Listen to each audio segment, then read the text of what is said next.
My name is Kathy Fenner, and I am 30 years old. I never imagined I would begin the story of my wedding by talking about the person who tried to ruin it. Yet here I am rewinding my life to understand the kind of father who would threaten to skip his own daughter's ceremony unless I bent to his will. On the surface, it looks simple, a father demanding that his younger daughter invite her estranged sister to her wedding. But beneath that lies decades of wrought resentment, favoritism, and a wound that never healed because it was never allowed to close. The day Dad issued his ultimatum, I should have expected it. He had never once stood on my side, not when I was a child, not when I was a teenager, and not even now as an adult preparing to marry the man I love. But what surprised me was how much the old pain resurfaced, pain I thought I'd buried years ago. In moments like this, everything pulls me backward to the beginning of my life. I never asked for the one Dad always seemed to resent me for. When I was born, my mother died during childbirth. Complications, blood loss. One of those tragedies families whisper about for generations. Except my family didn't whisper, they blamed. Dad wasn't even in the city when Mom went into labor. He was on a business trip he insisted was too important to cancel. When he returned, he came home, not to a loving wife and a newborn, but to a quiet house, a grieving family, and the baby who survived when she didn't. Me. Growing up, I never heard him say it outright, but the resentment hovered around me like static. I saw it in the way he avoided holding me as a baby, in the way he stiffened whenever someone commented that I resembled Mom, in the way he hired a full-time nanny and left me in her care as if parenting me was an unbearable chore. My older sister Mary, 4 years ahead of me, had memories of him before grief changed him, before bitterness seeped into everything. She remembered a father who laughed, who hugged, who tried. I never met that man. Mary told me once with a strange mix of guilt and superiority that Dad couldn't stand to look at me when I was little, that every time he did, he thought of Mom dying alone without him. She said it like she was offering me an explanation, but all I heard was confirmation I was born carrying his grief like a curse. As I got older, Dad didn't soften. If anything, he hardened, molding me into a constant reminder of everything he lost. Mary, meanwhile, became his shining star. She could do no wrong. She got new clothes, expensive tutors, school rides at any hour. I got hand-me-downs, chores, and a list of reasons why I was not as good as Mary. Dad divided the world into two categories, Mary, who deserved everything, and me, who deserved nothing. I remember being 10 years old, standing on a stool to scrub pots because Dad said I needed to learn responsibility. Mary sat in the living room doing homework with a plate of sliced fruit Dad prepared for her. When I asked why she never had chores, he didn't hesitate. Mary needs to focus on her future. You should be useful in other ways. It stung enough at the time, but eventually those moments blurred into a constant background hum of unfairness. I was the extra kid, the one who never fit right. Mary, sensing her power, learned to wield it like a knife. She blamed me for anything that broke, manipulated Dad into punishing me for her mistakes, and found new and creative ways to remind me I was unwanted. Once during an argument, she told me Mom would have regretted having me if she'd lived. The cruelty was so sharp and casual that I couldn't breathe for a moment. Dad didn't correct her. He didn't even flinch. Those were the moments that shaped me the most, the ones where silence hurt more than words. By high school, I learned to survive by shrinking. I kept to myself, hid in art classes, sought quiet corners where I didn't need to defend my existence. But even then, Mary found ways to make me small. She mocked my hobbies, calling them childish. She belittled my grades, even though they were solid. She rolled her eyes whenever I spoke at the dinner table. Dad has always let her. Still, there were glimpses, tiny flickering moments when I wondered if Dad cared underneath his bitterness. On birthdays, he occasionally tried to force a smile. On holidays, he would buy me something small but thoughtful, like he was trying to be the father he couldn't bring himself to be. Those gestures were rare, fragile things, breaking apart the second Mary demanded his attention. But they were enough that I didn't completely give up on him. Not yet. What kept me going was the countdown.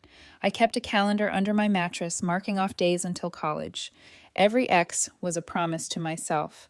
You will leave, you will breathe. You will not spend the rest of your life drowning in this house.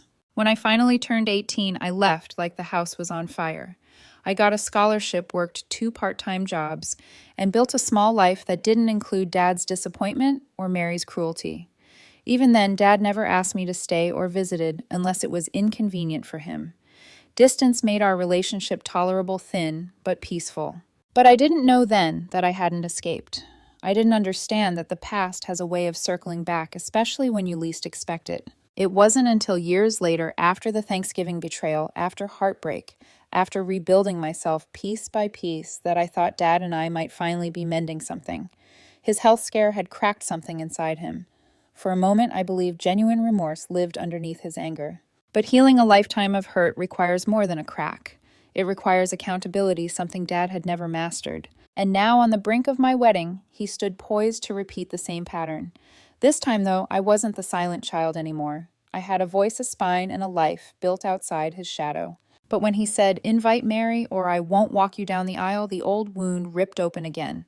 Not because I wanted him there desperately, but because it felt like history repeating itself. Dad choosing Mary, choosing resentment, choosing the version of me he created rather than the woman I actually became. As I sat there holding my wedding planner with trembling fingers, I realized something unsettling. Everything currently falling apart in my life wasn't new. It was the same story being told again with different scenery, the same roles, the same alliances, the same pain. And if I didn't take control of the narrative now, I'd lose the ending I'd fought so hard to earn. Leaving home at 18 felt like stepping out of a suffocating room and finally breathing air that didn't sting.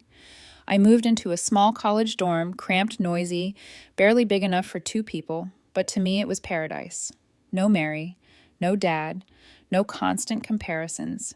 For the first time, I felt like a person, rather than an obligation someone regretted. Even then, I kept a polite distance from Dad. We called on holidays and texted sporadically, but the emotional gap remained. It wasn't a wound anymore, more like scar tissue, stiff and fragile.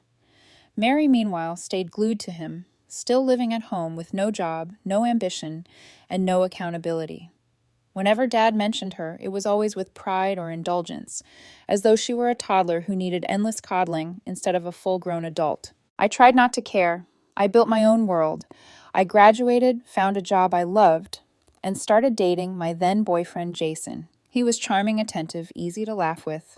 Compared to my family chaos, he felt calm, a gentle place to rest. When Dad invited us to spend Thanksgiving with him one year, I agreed mostly for formality's sake. It had been a while, and I told myself it would be fine. A short visit, 3 nights, polite conversation. Leave before the old dynamics could poison the air again. But the moment we arrived, I felt the shift, the undercurrent of tension that always lurked in Dad's house. Mary greeted Jason first, flinging herself into a dramatic hug like they were long-lost friends. She barely glanced at me. "Wow," she said, stepping back to look at him. "You're even more handsome than your pictures. Kathy really upgraded." Jason laughed it off. I smiled tightly. Dad didn't notice or pretended not to. The evening rolled on, and Mary's behavior escalated quickly. It wasn't subtle. She kept leaning toward Jason, brushing imaginary lint off his sleeve, complimenting everything from his jawline to his laugh. Once she even whispered something in his ear that made him blush. I shot her a warning look. She smiled back like she enjoyed being caught. At dinner, Dad fussed over Mary serving her food before anyone else refilling her wine, praising her sacrifices for staying close to home and helping him, even though we both knew she did nothing but drain his finances. I was invisible in my own father's house. After dessert, I pulled Mary aside. I kept my voice low, steady. "Look, I'm asking you nicely. Stop flirting with him. It's making things uncomfortable." She tilted her head innocently. "Oh, come on, Kathy. Don't be so dramatic. I'm just being friendly. You should be happy someone's taking an interest in your boyfriend." The words slammed into me. "Mary, I'm serious." She shrugged. "Relax. If you trust him, what's the problem?" I should have seen it then. Should have recognized the glint in her eyes, the same one she wore when we were kids, and she knew she could hurt me without consequences. But I tried to take the high road. I shouldn't have. Later that night, Dad went upstairs, and the 3 of us watched a movie together in the living room. I sat beside Jason, but Mary kept shifting closer, finding excuses to shove his shoulder. Playfully laughing too loudly at his jokes, resting her head against the couch near his arm. Jason didn't push her away. He didn't encourage it either, he just froze awkward and unsure. But to me, the line was already crossed. Halfway through the movie, exhaustion hit me like a wave. I excused myself, kissed Jason goodnight, and headed upstairs. I expected him to follow soon. He didn't. The empty side of the bed felt like a warning. Something cold and sharp twisted in my stomach. I tossed and turned, trying to convince myself it was nothing. Maybe they were finishing the movie. Maybe Jason fell asleep on the couch. Maybe. But dawn has a cruel way of making your fears clearer. I slipped out of bed early, my breath fogging in the cool morning air of the hallway. The house was silent. Too silent. The living room was empty, the couch cushions undisturbed. Then I noticed 2 wine glasses on the coffee table, 2 empty bottles, a faint trail of laughter lingering in my mind. My heart pounded so loudly I thought it might break my ribs. I walked down the hallway, each step heavier than the last.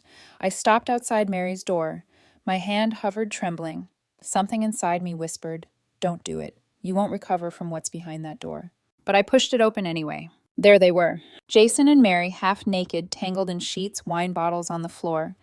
Mary's hair draped across the pillow, like she belonged there. Jason's arm thrown across her waist, his breathing slow and careless. For a moment, the world hollowed out. I didn't cry. I didn't breathe. I only felt a white-hot roar inside me. Then something snapped. I screamed. They jolted awake, scrambling. Jason stammered nonsense apologies, excuses, claims of being drunk. It didn't mean anything, Kathy. We were just confused. Mary poured more wine. I wasn't thinking. Mary, meanwhile, didn't apologize. Didn't even look guilty. Instead, she sat up, wrapped the sheet around herself, and said flatly, "Can you leave? I need to get dressed." Her tone, bored, annoyed, broke my heart more than the betrayal itself. I stormed out and went straight to Dad, shaking with fury. I expected, hoped, really, that for once in my life he would see me. That he would understand how deeply his beloved eldest daughter had hurt me. At first, he looked shocked, even angry. But then something changed in his expression, a slow shift from outrage to detachment. "They're adults, Kathy," he said. "I'm not getting involved." I stared at him, stunned. "Dad, she slept with my boyfriend. In your house." He sighed. "You brought him here. Maybe you should have been more careful about the kind of man you date." That was the moment something in me shut down. I realized Dad would never protect me. Not from Mary, not from anything. I was still the child he resented, the one he blamed. Jason and I broke up the same day. Mary never apologized. Instead, she bragged about it to cousins, claiming she had stolen my man in one night. Dad stayed silent, enabling her cruelty with his indifference. So I cut them both out of my life. Years passed before Dad reached out again, ironically, because he needed something. His health scare changed the dynamic, but not the history, not the patterns. I had moved on with my life, but betrayal leaves an imprint. Thanksgiving had taught me that trusting my family always came with a price. And as I would soon learn, that price wasn't paid in full yet. Dad's health scare happened on an otherwise ordinary Tuesday. I was at work eating a microwaved lunch at my desk when my phone started vibrating nonstop. Unknown number, then another, then another. I ignored them until a voicemail popped up, my father's neighbor, breathless, saying Dad had collapsed in the driveway. "Ambulance, hospital, he's asking for you." For a moment, I froze. Not because I didn't care, but because hearing that he asked for me felt strangely disorienting. For most of my life, I had been an afterthought, occasionally acknowledged, rarely wanted. Now, he wanted me. I grabbed my coat and left. The hospital waiting room was filled with fluorescent light and the sterile smell of disinfectant. I found Dad lying pale and exhausted on the bed, oxygen tube in his nose.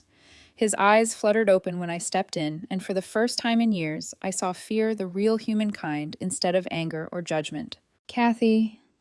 His voice cracked, like something inside him had weakened long before his body did. "Thank you for coming." Something softened in me. Maybe it was old love. Maybe it was guilt. Maybe it was just the shock of seeing the man who once terrified me, now looking fragile and small beneath scratchy hospital blankets. The doctor explained that Dad had suffered a severe cardiac episode, not a full heart attack, but a warning shot. He'll need medication follow-up appointments and someone to help him through recovery, the doctor said, glancing between both of us. Mary, of course, was nowhere to be found. She didn't pick up when I called. She didn't reply to my texts. Later, I'd find out she'd been at a friend's birthday party, drunk and dancing, completely unbothered by the fact that her father had nearly died. So I stepped up. I arranged his prescriptions. I spoke with the nurses. I coordinated with his insurance. I picked him up when he was discharged. I took him home, set him up with a caretaker, stocked his fridge, filled out paperwork tasks that were mundane on the surface, but carried a weight I hadn't realized I was ready to carry. Dad watched me with a strange expression, something halfway between gratitude and shame. One evening, as I refilled his pill organizer, he cleared his throat. "You didn't have to do all this." "Someone had to," I replied. His eyes flickered. "Mary, she's busy." Mary, I echoed, is always busy when responsibility comes knocking.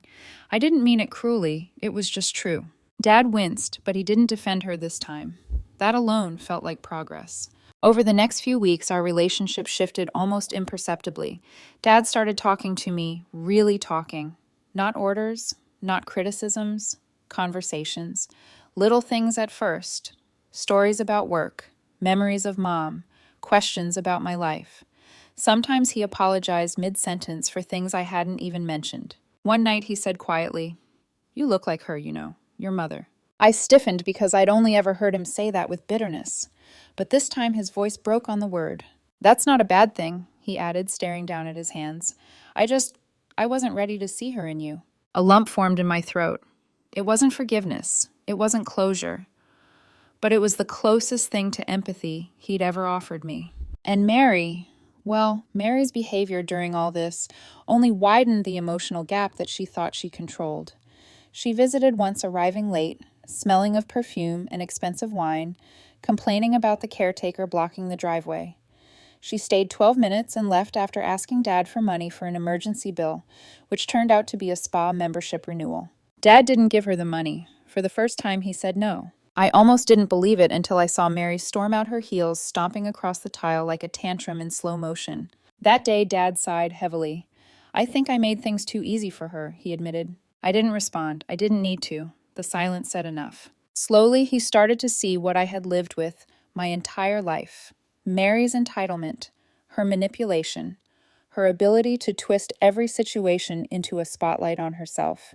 It wasn't satisfying to watch his realization. It was heavy, sad, complicated, but it was honest, and honesty was new between us. Months passed, and Dad improved dramatically. The caretaker helped, but I'd taken on the bulk of responsibility: appointments, medication, management, cooking, cleaning. There were nights when I left his house exhausted, bone-tired, wondering if I was doing this out of love or obligation or some mixture of both. Trauma makes motives murky. But despite the strain, something resembling a relationship grew between us. Not the relationship I once dreamed of. Not the father-daughter bond I envied in movies, but a fragile truce built on effort instead of resentment. So when I told him I was engaged to Zach, I expected him to be happy, and he was in his awkward, reserved way. He asked about the date, the venue, the guest list. He made a few clumsy comments about helping pay, although I knew he didn't have the means. For the first time in a long time, I thought maybe we really can start over. But disappointment and Dad had always walked hand in hand, and it didn't take long for old patterns to slither back into place. The moment I told him Mary was not invited to the wedding, something in his face changed, tightened, hardened, like the old version of him had slipped back into his skin. "Kathy, she's your sister," he said. "This is a family event." "Family doesn't destroy my life and expect a front row seat at the aftermath," I replied. He bristled. "She made a mistake." "She slept with my boyfriend," I said sharply. "In your house." Dad looked away. "It was years ago." "And she never apologized," I said. "Not even once." He waved a dismissive hand as though apologies were trivial details. People grow. Mary deserves a chance to be included. Included. It was always the same. Include Mary, protect Mary, forgive Mary. I felt the sting of betrayal, old and new wounds merging into one. "I'm not inviting her," I said firmly. "This is my boundary." And then he delivered the line that felt like déjà vu, wrapped in disappointment. "If Mary isn't invited, then I won't walk you down the aisle." The words landed like a slap. I stared at him, my heart pounding. "So that's it, Mary, or nothing?" "It's the right thing to do," he insisted. "We should all show unity." Unity. In a family that had never been united a single day in my life. That night I went home and sat in the dark living room replaying every moment of my childhood, every insult, every dismissal, every time he held Mary above me like she was made of gold and I was something disposable. And I realized something bitterly clear: healing had fooled me. His health scare, his vulnerability, the apology he offered, they were real, but they weren't strong enough to undo a lifetime of patterns. Dad was still Dad. Mary was still Mary. And I could either let them ruin my wedding or rewrite the ending myself. The next morning I made a decision. Dad was no longer invited. Choosing myself felt both terrifying and liberating, like stepping onto a bridge I wasn't sure could hold my weight, but I did it anyway. What I didn't know, what I couldn't know, was how violently Dad would react after the wedding, or how Mary would weaponize his anger, or how the vacation house from my grandfather meant to be a blessing would spark a war I never anticipated. The storm was coming. I felt it then, a quiet stirring beneath my ribs. But for the first time in my life, I wasn't afraid of it. Removing Dad from this guest list was the hardest boundary I had ever drawn. I stared at the final seating chart for a long time afterward, feeling the weight of the decision settle into my bones. It wasn't triumph I felt. It wasn't even relief. It was grief, heavy, familiar, the kind I had carried since childhood. But it was also clarity. This time I wasn't the daughter, begging him to see me. I wasn't the child waiting for scraps of affection. I was a woman planning the most important day of her life, and I refused to let a lifetime of dysfunction stain a moment that was finally mine. Grandpa was the first person I told. I drove to his house one evening, the sky turning soft shades of lavender and gold as the sun dipped behind the mountains. Grandpa was on his porch, rocking slowly in a wooden chair like he'd been waiting for me. "You look troubled, sweetheart," he said before I even stepped onto the porch. "I disinvited Dad," I said quietly. He studied me for a moment, then nodded. "Good." The simplicity of that word almost brought me to tears. I sat beside him on the porch steps, letting the cool breeze settle my nerves as he gently placed a hand on my shoulder. "You've carried more than any child should," he said. "Your father loves you in his own way, but he's been blind for too long. You don't owe him your happiness." There was no lecture, no guilt, just unwavering support, the kind that comes from someone who had watched the family fracture year after year, powerless to stop it. When I asked him if he would walk me down the aisle instead, his eyes softened in a way I'll never forget. "I'd be honored," he said. "Your grandmother would have wanted that too." And just like that, something inside me steadied. The morning of the wedding arrived with quiet sunlight spilling into the bridal suite. My dress hung near the window, ivory silk shimmering like a promise.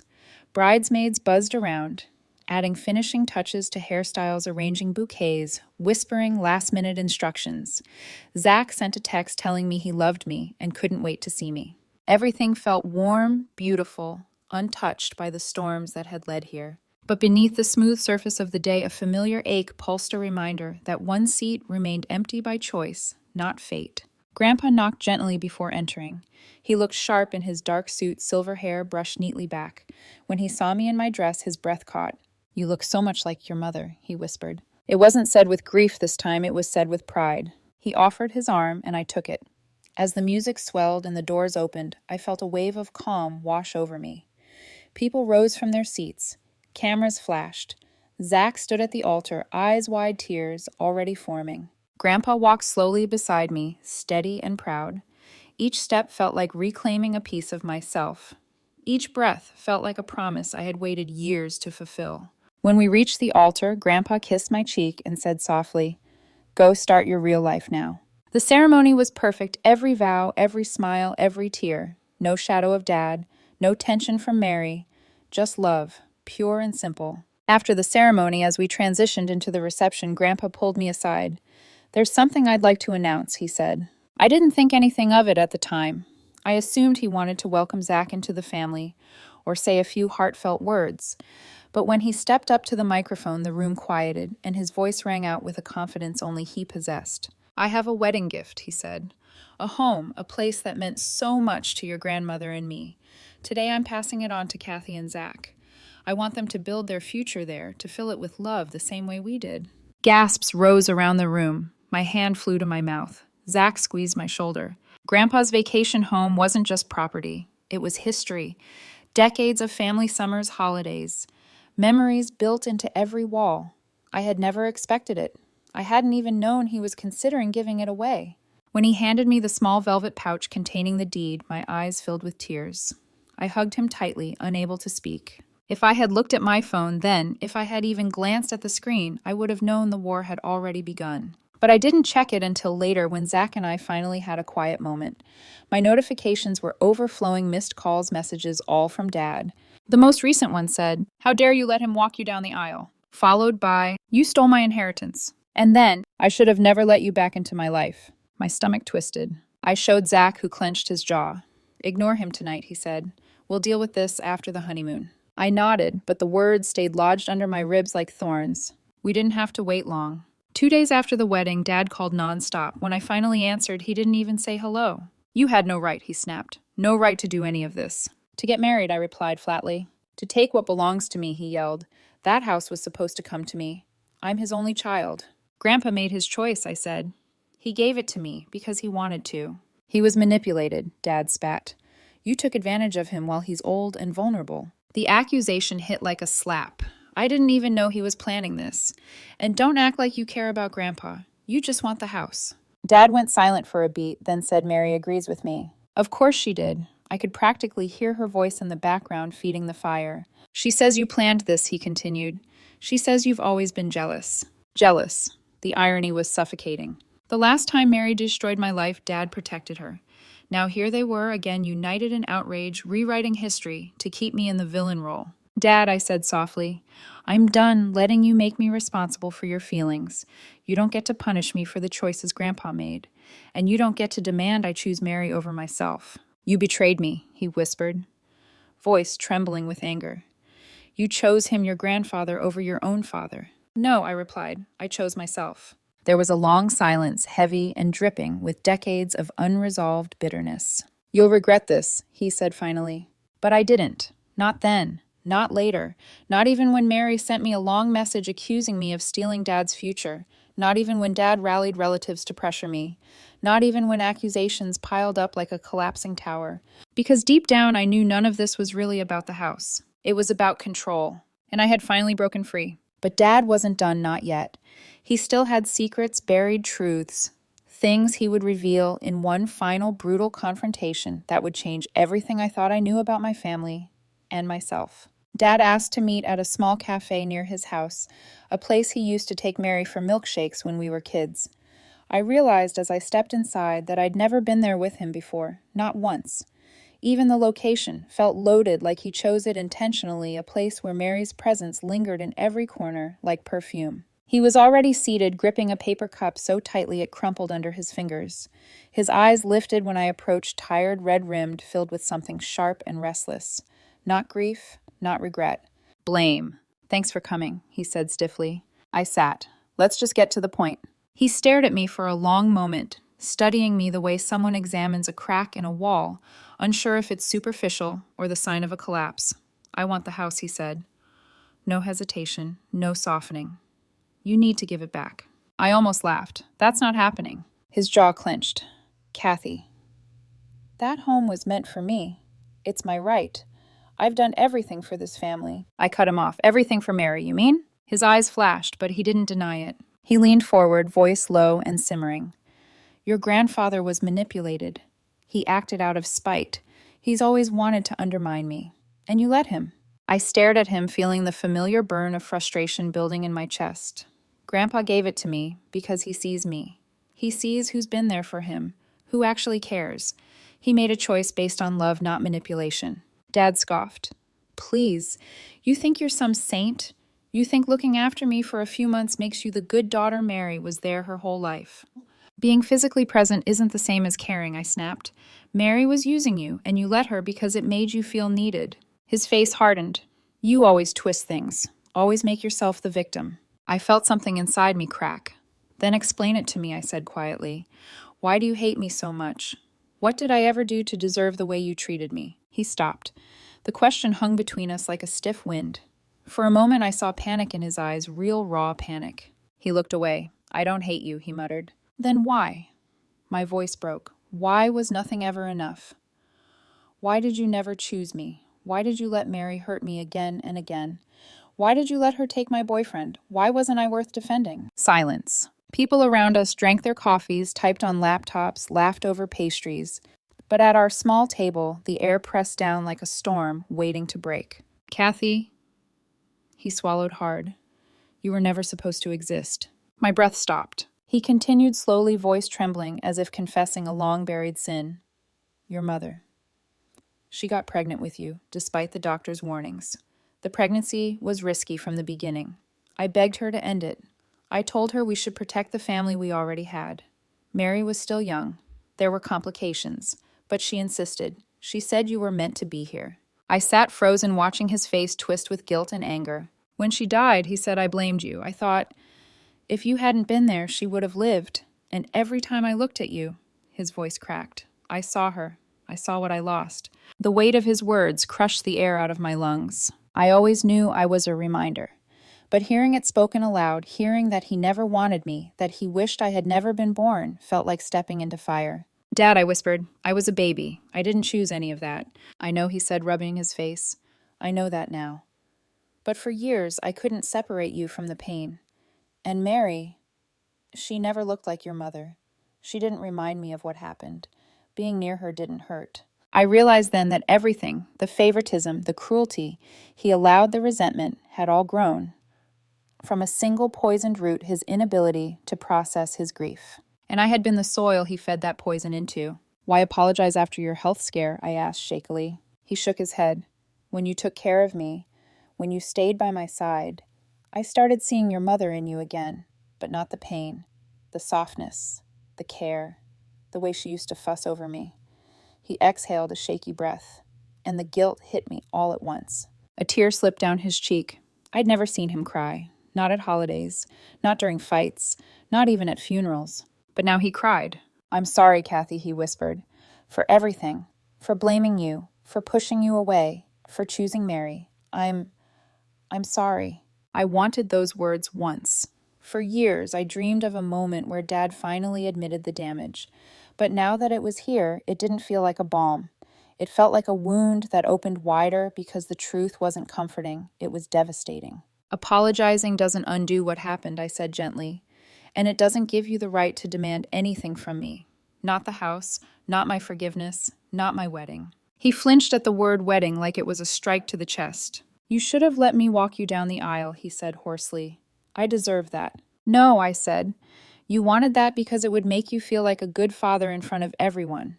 But you didn't earn that moment. Grandpa did. His eyes burned. He stole that from me. No, I repeated. You lost it. He looked away, jaw trembling with anger and shame. And in that moment, I understood something deeply painful. Dad didn't want reconciliation. He wanted absolution. He wanted me to erase the past so he wouldn't have to face it. But I couldn't do that. Not anymore. I'm done, I said softly. I'm not punishing you. I'm protecting myself. If you ever get sick again, I hope Mary takes care of you. I hope you both find whatever you think you're owed. But I'm not your scapegoat anymore. He stared at me stunned. You're abandoning me. No, I said. You abandoned me a long time ago. I'm just walking away from the wreckage. I stood, grabbed my purse, and stepped back from the table. Dad opened his mouth, maybe to beg, maybe to accuse, but I didn't stay to hear it. Outside, the air was cool, crisp, almost gentle. For the first time in decades, I felt light. Not because the pain disappeared, but because I finally set it down. When I got home, Mary had sent a long, venomous message accusing me of ruining their lives. I didn't even read to the end. I blocked her. I blocked Dad. And in the quiet space that remained, I found peace, not perfect, not immediate, but real. Later that night, Zach held me as I finally cried, not from grief, but from release, from freedom. You're safe now, he whispered. For the first time in my life, I believed it.